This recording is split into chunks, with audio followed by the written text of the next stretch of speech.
আপনি যখন হোলসেল করতে যাবেন তখন আপনার প্রোডাক্টের আপনার সেলার কতজন আছে, মিনিমাম এবং ম্যাক্সিমাম সেলারগুলা আপনারা কিভাবে দেখবেন বা মিনিমাম বা ম্যাক্সিমাম সেলারের সুবিধা ও অসুবিধা নিয়ে আজকের আমাদের এই ক্লাসটি। তো আপনারা সম্পূর্ণ ভিডিওটা ওয়াচ করবেন। আমি যদি বলি যে অ্যামাজন হোলসেল করতে হলে আপনাকে মিনিমাম সেলার হতে হবে ৪ জন এবং ম্যাক্সিমাম সেলার হতে হবে ২০ জন।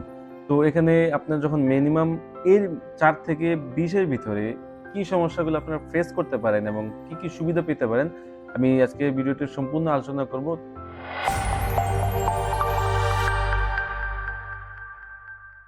আসসালামু আলাইকুম, আমি মোহাম্মদ হাসিব হোসেন, স্কিল ওরা থেকে। আজকে আমি আপনাদেরকে দেখাবো আপনারা অ্যামাজন হোলসেলের মিনিমাম অ্যান্ড মেক্সিমাম সেলারের সুবিধা ও অসুবিধাগুলো নিয়ে আজকে আলোচনা করব।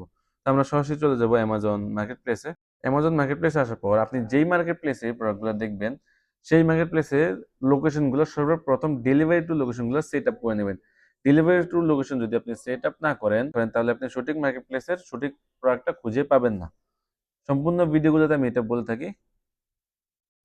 তো আমরা মিনিমাম এবং ম্যাক্সিমাম সেলার দেখব। আমি একটা যেকোনো একটা প্রোডাক্ট সিলেক্ট করি। আমি যেকোনো একটা ক্যাটাগরি সিলেক্ট করব। এখান থেকে বেবি ক্যাটাগরিটা সিলেক্ট করি আমি। আমাদের মিনিমাম সেলার হতে হবে ৪ জন হোলসেলের ক্ষেত্রে, ম্যাক্সিমাম সেলার হতে হবে ২০ জন হোলসেলের ক্ষেত্রে। তো আমরা যদি এখানে দেখি যে এটা সেলার আছে ৯ জন অ্যান্ড ৩ জন। ৯ জন, ১৬ জন। আচ্ছা, আমরা এই ২ টা প্রোডাক্ট নিয়ে আলোচনা করব এখন।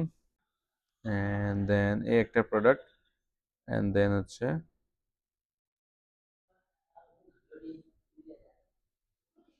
এই আরেকটা প্রোডাক্ট।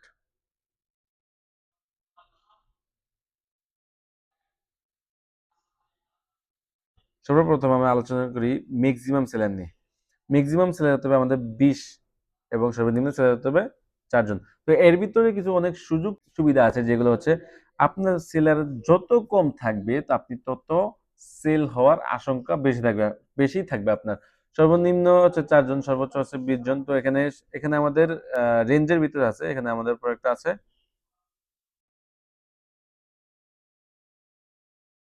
এখানে আমার প্রোডাক্টটা সেলার আছে ১৬ জন।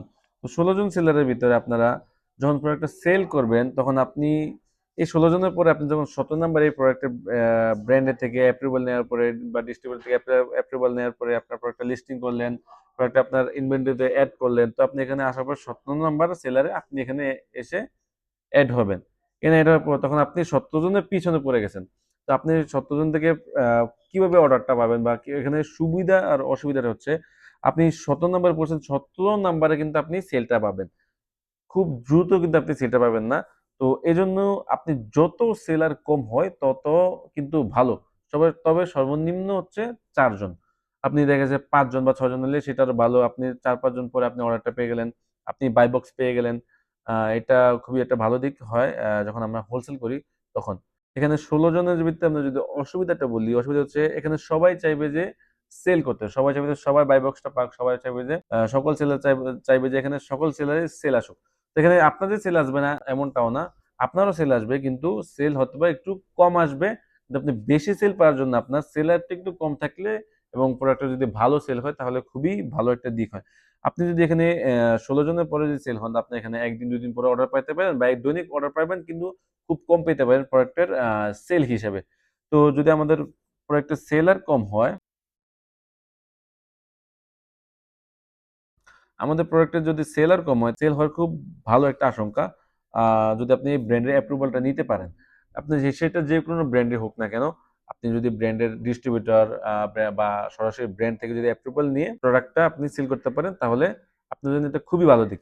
কারণ হচ্ছে কি, এখানে আপনার যদি ৬ জন সেলার থাকে, আপনি খুবই দ্রুত সেলগুলো পেয়ে যাবেন এবং বাই বক্স পেয়ে যাবেন। এখানে অসুবিধা বলতে কি বোঝায়? আপনার এখানে যখন সেলার বেশি হবে তখন ১৬ জন সেলার দেখা যাচ্ছে আপনি সেল পাইতেছেন না বা অন্য সেলার সেল পাইতেছেন না ২-৪ জনের। তো ওরা কি করবে? যে প্রোডাক্টের প্রাইসটা কমিয়ে দিবে। আপনার এখানে প্রাইস আছে কত? $21.99। দেখা যাচ্ছে যে অনেকটা সেলারে ও নিজে বাই বক্স পাওয়ার জন্য ও $১ কমিয়ে দিল। তো তারপরে অন্য একজন সেলার কি করলো? যেখানে সেলার বেশি ১৬ জন এখানে এই প্রোডাক্টটাতে। অন্য সেলার কি করলো? এখানে আরো $১ কমিয়ে দিল বা ৫০ সেন্ট কমিয়ে দিল। এইভাবে হোলসেলের ক্ষেত্রে কম্পিটিটরটা খুব বেশি। আপনার সমস্যা করে এখানে।